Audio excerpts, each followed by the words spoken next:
এখনও ঝিরিঝিরি বৃষ্টি হয়েই চলেছে, তাই এই বৃষ্টির সন্ধে বা বিকেলবেলাকে এনজয় করার জন্য ঘরে থাকা সামান্য কয়েকটা উপকরণ দিয়েই বানিয়ে নিতে পারেন এই লোভনীয় স্বাদের আলুর লাচ্ছা পকোড়া। চলুন তাহলে শুরু করি। তার জন্য এখানে আমি একটা বড় আকারের আলু নিয়েছি আর আলুটাকে খুব পাতলা পাতলা স্লাইস করে কেটে নিয়েছি। আলুটাকে 2 থেকে 3 বারের জন্য খুব ভালো করে নর্মাল জল দিয়ে ধুয়ে নিয়েছি। এবারে এক এক করে সব উপকরণগুলোকেই মিশিয়ে নেব। প্রথমে এর মধ্যে দিয়ে দিচ্ছি একটা মাঝারি আকারের পেঁয়াজ কুচি, ঝালের জন্য দিয়ে দেব 5টা কাঁচা লঙ্কা কুচি। আপনারা ঝালটা যদি বেশি পছন্দ করেন বেশি দিতে পারেন বা কম হলে কমও দিতে পারেন। দিয়ে দিলাম হাফ চা চামচ পরিমাণে রসুন কুচি আর হাফ চা চামচ পরিমাণে আদা কুচি। এছাড়াও আরও 2টো মশলা আমি অ্যাড করব। প্রথমে দিয়ে দিচ্ছি 1/4 টিস্পুনের মতন হলুদ গুঁড়ো রঙের জন্য, আর দিয়ে দেব হাফ চা চামচের মতন নুনটাকে আপনারা টেস্ট অনুযায়ী দিতে পারেন। দিয়ে দিলাম হাফ চা চামচ পরিমাণে গোলমরিচের গুঁড়ো আর হাফ চা চামচ পরিমাণে ভাজা জিরের গুঁড়ো। ব্যাস, এই কটা উপকরণ থাকলেই হয়ে যাবে। এখন খুব ভালো করে সব কিছুকে চটকে হাত দিয়ে মেখে নেব। এতে করে আলু থেকে জল খুব ভালো মতনভাবে রিলিজ হয়ে যাবে আর আলুটাও কিন্তু বেশ সফট হয়ে যাবে। দুধ পানির রেসিপিতে তুলাজ লাইফ থেকে দিদিভাই কমেন্ট করেছেন, দুধ পানির রেসিপিটা দারুণ লাগলো, খুব ভালো হয়েছে বন্ধু। থ্যাংক ইউ সো মাচ দিদিভাই, এইভাবেই পাশে থাকবেন। এবারে এর মধ্যে আমি অ্যাড করে দেব 4 টেবিল চামচ পরিমাণে বেসন।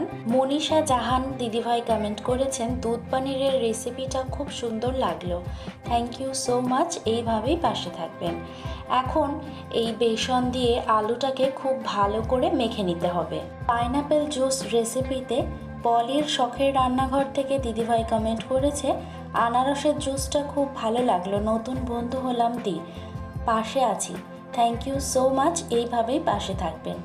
আর এবারে এর মধ্যে আমি অ্যাড করে দিলাম 2 টেবিল চামচ পরিমাণে কর্নফ্লোর। এতে করে আলুর পকোড়াগুলো বেশ মুচমুচে হবে।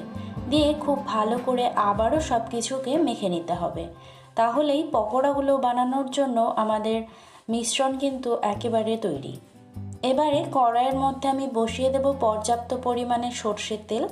আর এই পকোড়াটা আমি পার্সোনালি বলবো একবার সর্ষের তেলে ভেজে খেয়ে দেখবেন কতটা দুর্দান্ত স্বাদ হয়। এখন তেলটাকে খুব ভালো করে গরম করে নেব। তো দেখে হয়তো বুঝতেই পারছেন তেলটা কতটা গরম হয়েছে, তেল থেকে কিন্তু ধোঁয়া ওঠা শুরু করেছে। আর এই পর্যায়ে আমি পকোড়াগুলো দিয়ে দেব। পকোড়াগুলো নির্দিষ্ট কোনো আকারের দরকার নেই, যেরকম হবে সেরকমই ঠিক আছে, একটু এবড়ো খেবড়ো হলেই বেশি ভালো হয়। দুধ পানির রেসিপিতে শখ থেকে দিদিভাই কমেন্ট করেছেন, নিরামিষ রান্নাটা খুব সুন্দর হয়েছে দি, আমিও রান্না করব, নতুন বন্ধু হলাম, থ্যাংক ইউ সো মাচ। আর অবশ্যই কিন্তু রান্না করে জানাবেন যে কেমন লাগলো এই রেসিপিটা। পকোড়াগুলোকে মিডিয়াম ফ্লেমে উল্টে পাল্টে লালচে রং ধরা পর্যন্ত ভেজে নেব, তাহলেই কিন্তু রেডি হয়ে যাবে আমাদের আজকের এই সহজ রেসিপি আলুর লাচ্ছা পকোড়া। রেসিপিটা কেমন লাগলো অবশ্যই কিন্তু কমেন্ট করে জানাতে ভুলবেন না। রুচির রাজ্য থেকে দিদিভাই কমেন্ট করেছেন, দুপুর রাতে ক্ষুধা লেগে গেল, থ্যাংক ইউ সো মাচ দিদিভাই এত সুন্দর কমেন্ট করার জন্য।